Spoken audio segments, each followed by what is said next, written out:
তওবা করেছে তো তার পরিবর্তনের রং আইতে হইব, পরিবর্তনের রং। আমাদের তওবার আগের রং যা, পরের রং তা। ইসলামের আগের রং যা, ইসলামের রং তা। হিন্দু ছিল তখনও নামাজ পড়ে নাই, নতুন মুসলমান হয়েছে কয় মুসলমানই নামাজ পড়ে না, আর আমি নতুন মুসলমানের কি নামাজ?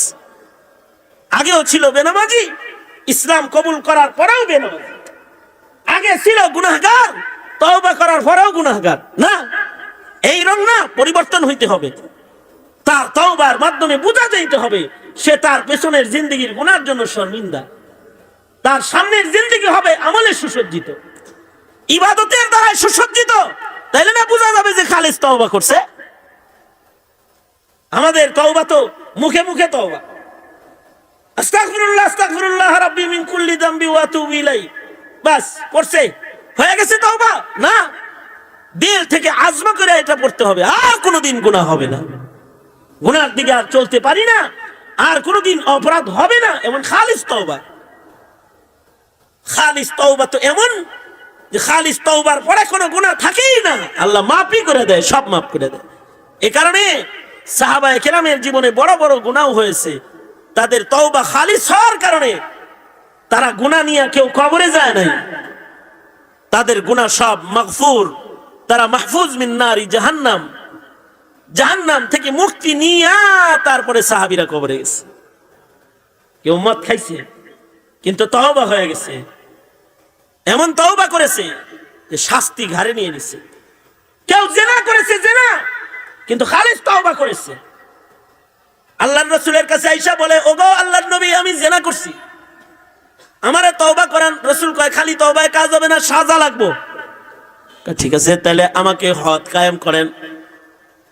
আল্লাহর রাসূল বলে, না, গুনাহ, আমার মুমিন গুনাহ করতে পারে না।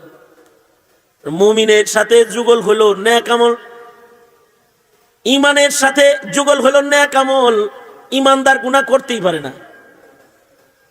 কারণ হাকিকতুল ঈমানি নূরুন ও হাকিকতুল মাসিয়াতি যুলমাতুন, আর গুনার আসল হলো অন্ধকার। ইমানের হাকিকত হলো আলো, আর গুনার হাকিকত হলো অন্ধকার। আলো অন্ধকার দুইটা এক জায়গায় হইতে পারে না, আলো আর আধার দুইটা এক জায়গায় হইতে পারে না। এমনকি গুনাহ যখন বান্দা করে তখন ঈমান বান্দার সাথে থাকে না। এক হাদিসে আছে, বান্দা যখন গুনাহ করে তখন তার ঈমান তার থেকে আলাদা হয়ে যায়। সাহাবীরা বলে, ঈমান কই যায়? আল্লাহর রাসূল বলে, যখন বান্দা গুনাহ শুরু করে তখন তার ঈমানটা তার মাথার উপরে চলে যায়, মেঘমালার মতো তার ঈমান তার মাথার উপরে ঘুরতে থাকে। যতক্ষণ গুনাহ থাকে ততক্ষণ ঈমান কাছে আসে না, যখন গুনার হালত থেকে বের হয় তখন বান্দার ঈমান তার কাছে আসে। কারণ ঈমানের যুগল হলো নেক আমল, ঈমানের যুগল নেক আমল, ঈমানের সাথে নেক আমল মানায়, গুনাহ মানায় না। কিন্তু ও মুমিন, যদি তুমি গুনাহ করে থাকো তাহলে গুনাহ থেকে খালিস তওবা করো। ইয়া আইয়ুহাল্লাযীনা আমানু তুবু ইলাল্লাহ, এই ঈমানদারেরা আল্লাহর কাছে, আল্লাহর দিকে ফিরে আসো, তওবা করো, আল্লাহর কাছে প্রত্যাবর্তন করো। তুমি যে পাপের মাধ্যমে আল্লাহ থেকে সরে গেছো, তুমি আবার তওবার মাধ্যমে ফেরত আসো, তওবার মাধ্যমে আবার গোলামির রং নিজের ভেতরে আনো।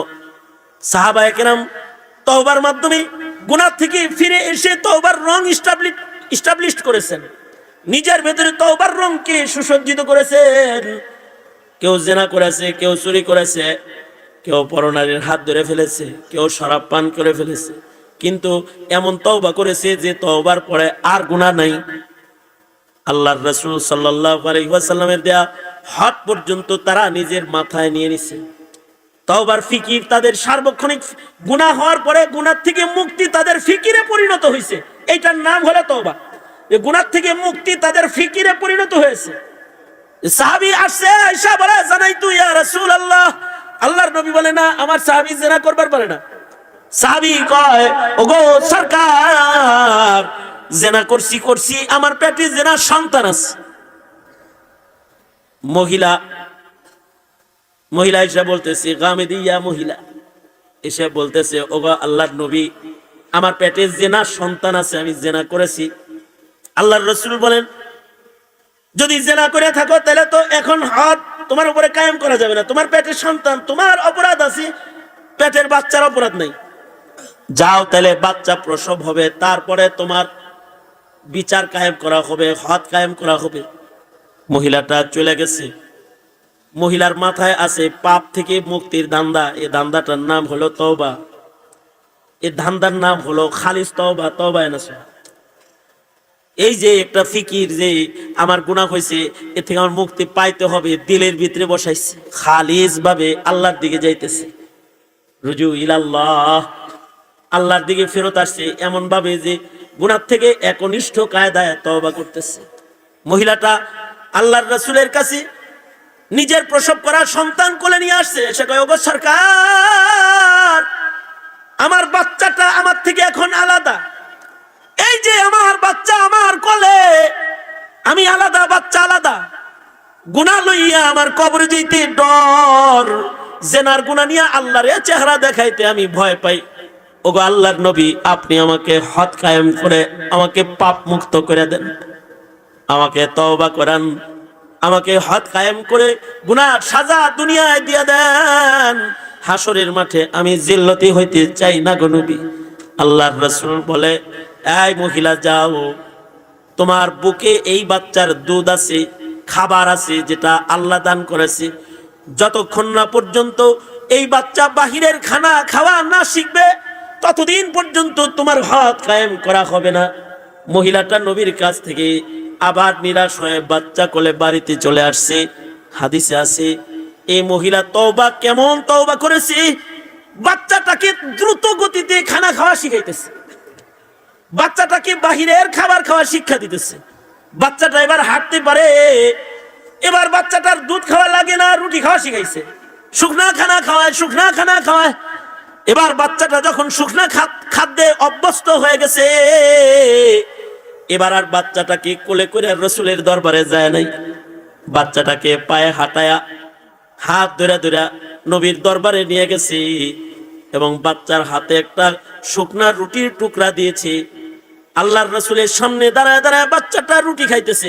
কিসরাতু খুবজিন বিয়াদি, এই বাচ্চার হাতে রুটির ভাঙা টুকরা আছে, বাচ্চাটা রুটি খাইতেছে। মহিলা আল্লাহর নবীর কাছে যে কয়, সরকার গো, আমার বাচ্চার হাতের দিকে তাকায় দেখেন গো নবী, আমার বাচ্চাটা এবার রুটি খাইতে পারে, এই নাপাক মায়ের স্তনের দুধ এই বাচ্চার দরকার নাই।